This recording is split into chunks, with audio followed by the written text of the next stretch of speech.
Salah satu hal mengesankan dalam kehidupan, bahwa hidup itu penuh warna. Untuk memahami fenomena warna, coba pikirkan cahaya sebagai suatu gelombang. Tetapi, sebelum kita membahasnya, mari kita bahas tentang gelombang secara umum. Bayangkan kamu sedang duduk di atas perahu, melihat gabus yang terombang-ambing.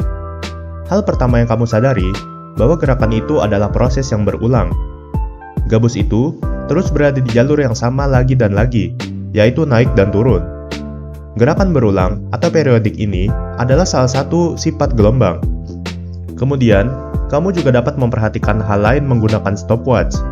Kamu dapat mengukur waktu tempuh gabus dari posisi tertinggi ke posisi terendah dan kembali lagi. Anggaplah butuh waktu 2 detik. Dalam istilah fisika, kamu telah mengukur periode naik turunnya gabus, yaitu 1 kali waktu tempuh gabus untuk naik dan turun. Informasi yang sama dapat dinyatakan dengan menghitung frekuensi. Seperti namanya, frekuensi adalah seberapa sering gelombang terjadi, yaitu berapa kali gelombang terjadi dalam 1 detik. Jika kamu tahu berapa detik untuk 1 gelombang penuh terjadi, maka akan mudah untuk menghitung jumlah gelombang dalam 1 detik. Karena setiap gelombang butuh 2 detik, maka frekuensinya adalah 0,5 gelombang per detik. Lalu bagaimana soal cahaya dan warna?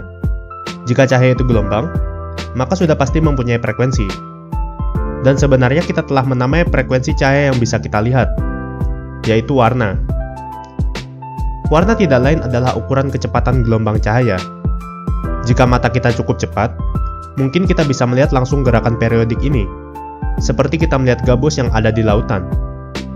Tapi frekuensi cahaya yang kita lihat sangatlah tinggi, yaitu naik turun sebanyak 400 triliun kali per detik, yang tak mungkin kita lihat sebagai gelombang, tapi itu bisa dilihat sebagai warna, yang mana itu adalah frekuensinya.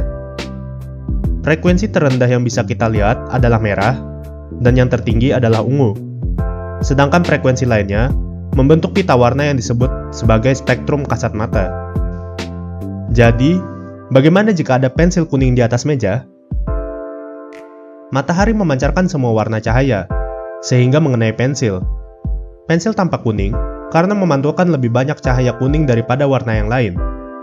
Lalu bagaimana dengan cahaya biru, ungu, dan merah? Mereka akan diserap, dan energi yang mereka bawa diubah menjadi panas. Sama halnya dengan benda dengan warna lain.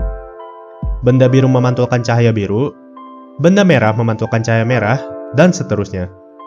Benda putih akan memantulkan semua warna cahaya, sementara benda hitam sebaliknya, menyerap semua frekuensi.